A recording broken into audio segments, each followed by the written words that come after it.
The Russian ruble is officially in free fall. Just what does this mean for Putin's war economy, and what does it mean for the Russian public? I'm Paul, U.S. Army combat veteran. Let's talk about it.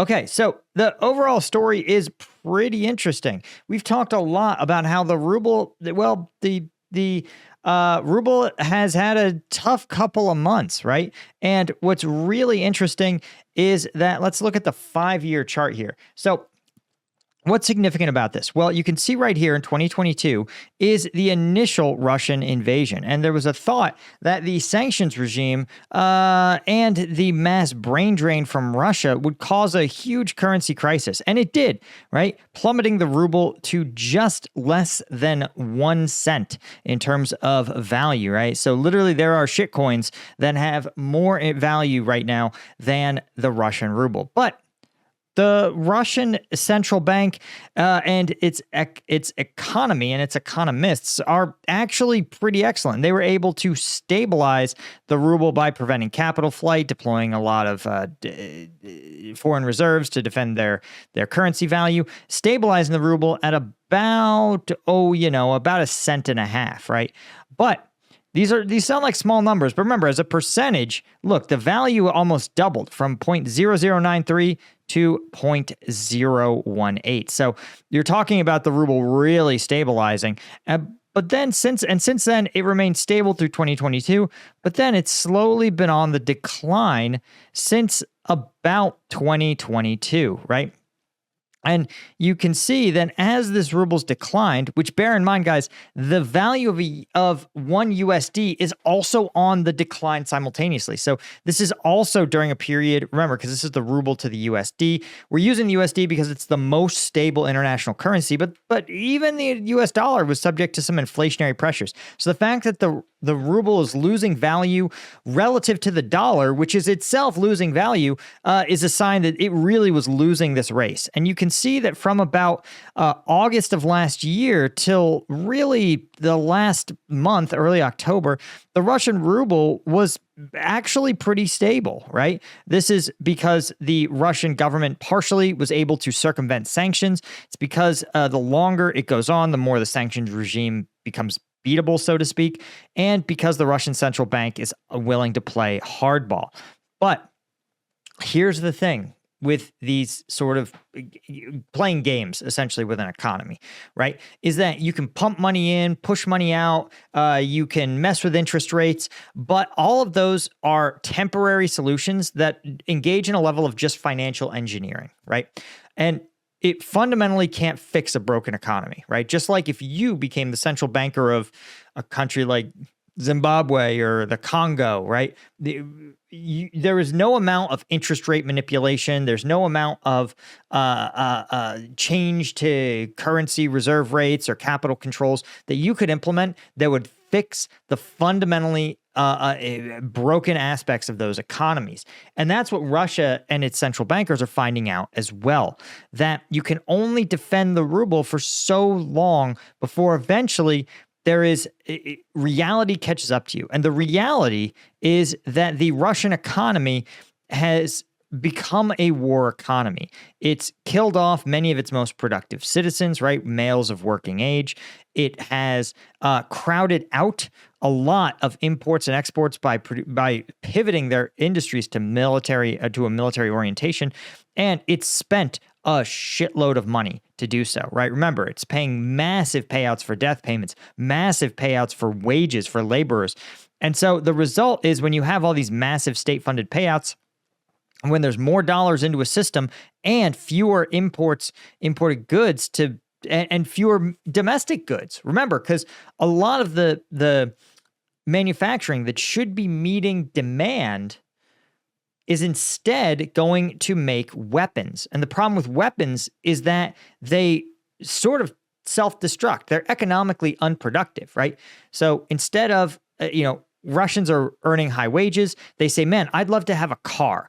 Well, they say, well, actually, Russia's not making cars right now. Instead, we're making combat vehicles. And those combat vehicles are sent to Ukraine where a Ukrainian drone blows them up, meaning that they provided no economic value and So you have these people with all this money and nothing to buy it with. You are unable. There is no interest rate game playing that can sustain that. And what you're seeing right now, again, this is the 5-year chart. Take a look at the 1 year. It really puts into stark relief just how rapid this collapse has been, right? So you're seeing that this absolute flood of money into the Russian economy is just tanking the value of the ruble, right? And this may be one of the death knells, so to speak, of the Russian war machine, right? Unable, it cannot sustain this. The Russian consumer does not want this.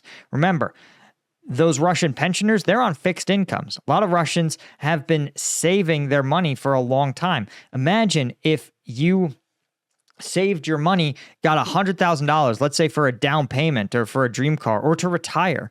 And then over the span of 90 days, that $100,000 became worth 90, then 85, then 70, right? You would be pretty devastated. And that's the pace that we're going at. And remember, you can see that literally November 20th, in the last 6 days, the ruble has gone from a tenth, has lost about, it looks like around 5% of its value in just a week. So that itself is pretty troubling. And you can see here, currently, it's at, again, 0.0094. In fact, let's see if we can get, in the last month, it's lost 10% of its value. In the last 5 days, you can see 5% of its value has been lost, right? So really, this is some alarm bells for the Russian government. We're going to talk about how this is impacting the Russian consumer. But first, if you're not in Russia and you do have a stable currency, well, let's beat some inflation, shall we?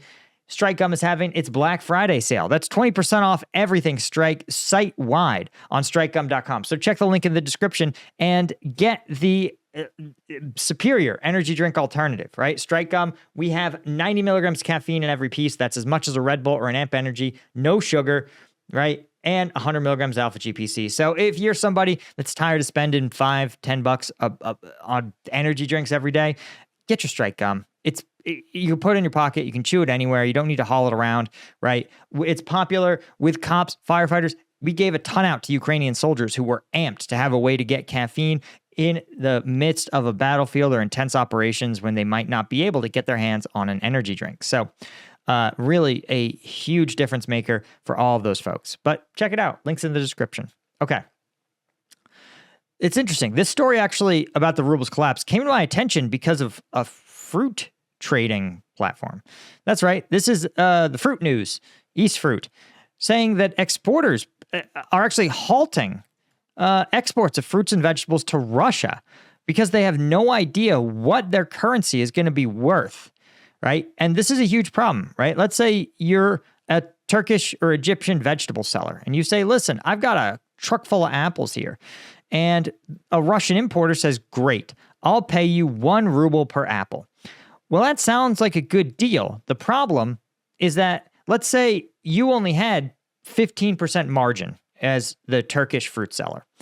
Well, in the last week, 5% of that margin just vanished because a ruble is worth less, right? And let's say you're not going to be able to deliver those fruits and vegetables for another month and a half.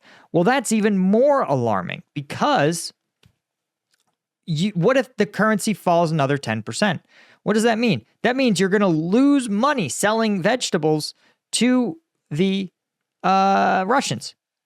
And so this is a huge problem because, again, what does that mean for the Russian economy? Well, it means that there's going to be even fewer goods for the Russian consumer to buy. So you're going to have a ton of rubles in their wallet, and they're going to say, I can't even buy a potato with this. There's no potatoes to buy, or there's fewer potatoes to buy. And so what's that mean? That means that the price of potatoes is going to rise, and it's going to cook the Russian consumer even harder, right? This kind of inflationary pressure is exponential, or it can be. So, but again, we thought that was going to happen at least twice before, and it hasn't, right? The Russian government has stabilized it. So the question is it going to happen now? And it remains to be seen. Certainly, the U.S. is committed to a robust sanctions regime, and we'll see if this can punish the Russians long enough that they rethink their war machine, or they literally may not be able to continue to fuel the war machine amidst this kind of crisis. Anyway, guys, that's really all I had. Huge thank you to the Colonel Tier members at combatvetnews.com like Bill Collier, Robert Colburn, Gaius Marnie, Gina Questa, Chris Gorsuch, Francis Karius, L90, Petra Taru, all our Lieutenant Tier members. I couldn't do this without you guys. I'll see you guys in the next one. Cheers.